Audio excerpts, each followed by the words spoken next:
Aujourd'hui, je voulais vous présenter la prêle des champs.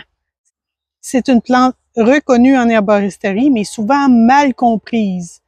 Mal comprise dans le sens que on parle souvent de sa teneur en silice, on dit que c'est une plante riche en silice, mais les utilisations traditionnelles sont beaucoup plus étendues que l'action de la silice. Et donc, moi, ça m'a donné un défi. J'ai voulu savoir c'est quoi les autres constituants qu'il y avait dans la prêle pour expliquer les autres utilisations médicinales. D'abord, souvent, on va me demander, on la trouve où, la prêle des champs?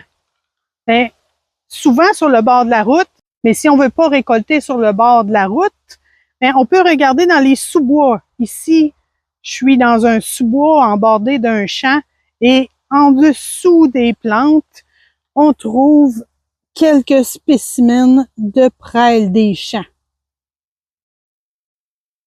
La prêle des champs, c'est une plante qui n'est pas évidente à identifier.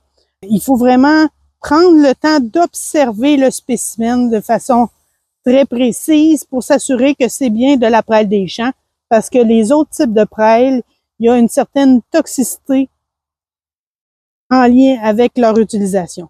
Donc, la prêle qui est sécuritaire à consommer, c'est la prêle des champs. Ici, j'ai un spécimen assez mature. Et les éléments à regarder, d'abord, ici, on n'est pas dans un milieu qui est trempé et très humide. On est vraiment en bordure de forêt. Donc, dans ce cas-ci, c'est la partie stérile. Et les rameaux, c'est les branches ici qu'on voit qui sortent de la tige principale. On voit qu'ils ne sont pas ramifiés. Donc, il y a un rameau qui part de la tige et il continue jusqu'à la fin. Il se divise pas en plusieurs autres petits rameaux. Ça, c'est un indice. Ensuite, si on enlève un des rameaux, comme ça, là, il faut prendre vraiment, regarder de façon très précise. On voit que c'est plein à l'intérieur et il y a une division. Et cette partie ici, à gauche, elle a 4 dents. Ensuite, l'indice qui est vraiment le plus important, c'est de regarder la première gaine.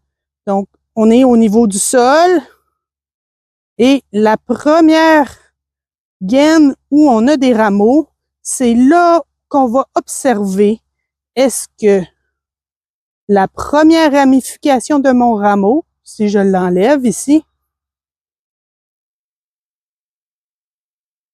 elle est plus longue ou non que les gaines noires sur la tige principale.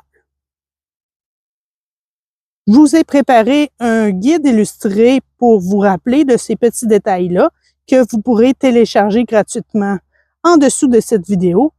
Mais ça, c'est l'indice le plus important à observer. Et ensuite, ben, la tige principale, elle est creuse. Et il y a plusieurs 4 à 14 dents noires ici, au niveau de la tige centrale. Et bon, l'information qu'on répète le plus, c'est que la prêle est riche en silice et que les silices aident à la santé des cheveux et des ongles. C'est du silicium qui est sous forme d'acide orthosilicique ou encore des silicates de calcium ou de potassium. Donc, ces formes de silice-là, on les retrouve pas partout. C'est vraiment intéressant justement au niveau de la prêle d'avoir ce type de silice-là parce que on peut les solubiliser dans l'eau. Parce que la silice se retrouve sur plusieurs formes. On en retrouve dans le sable de la plage, mais dans le sable de la plage, ben c'est pas une forme qui nous intéresse. Hein. On n'est pas capable d'extraire la silice du sable, même si on en prend une quantité dans une tisane. La silice ne sera pas assimilable, elle n'est pas du tout intéressante au niveau de ses propriétés à ce niveau-là.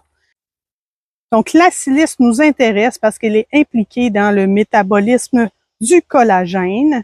C'est pas la silice seule qui nous intéresse, c'est vraiment le collagène, en fait, qui va améliorer l'élasticité des tissus au niveau des cheveux, des ongles et aussi des tendons, des cartilages et des vaisseaux sanguins.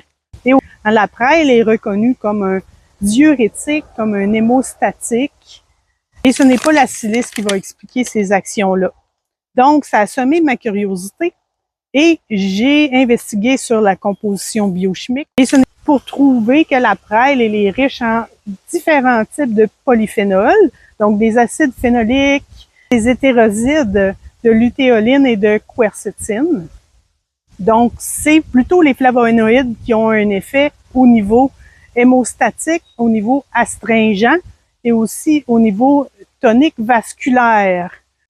Et moi, comme phytochimiste, ce qui m'a intéressé de voir, c'est que connaissant les polyphénols qui sont dans la praille, donc des hétérosides de quercétine, j'ai pensé, parce que c'est souvent lié avec un côté antihistaminique, et pourtant j'avais pas de vertu antihistaminique écrit dans mes livres de référence au niveau de la praille.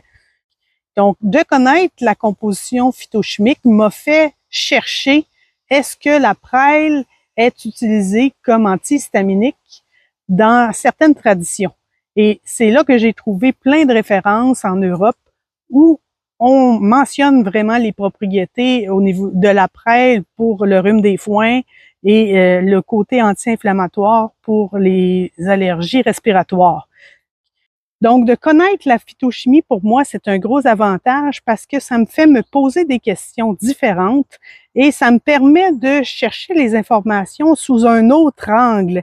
Et parfois, je trouve des petites pépites vraiment sur l'utilisation bien spécifique de certaines plantes que je n'aurais pas trouvées autrement au niveau de la littérature. Et je devais vous mentionner aussi que dans la praille, il y a de la thiaminase. C'est une enzyme qui détruit la vitamine B1. La raison pour laquelle certaines personnes pensent que la praille est toxique. D'ailleurs, plusieurs prailles qui ne sont pas de la praille des champs contiennent beaucoup trop de thiaminase pour être consommées et sont vraiment susceptibles de créer des problèmes de carence en vitamine B1. Mais la praille des champs est celle qui en contient le moins.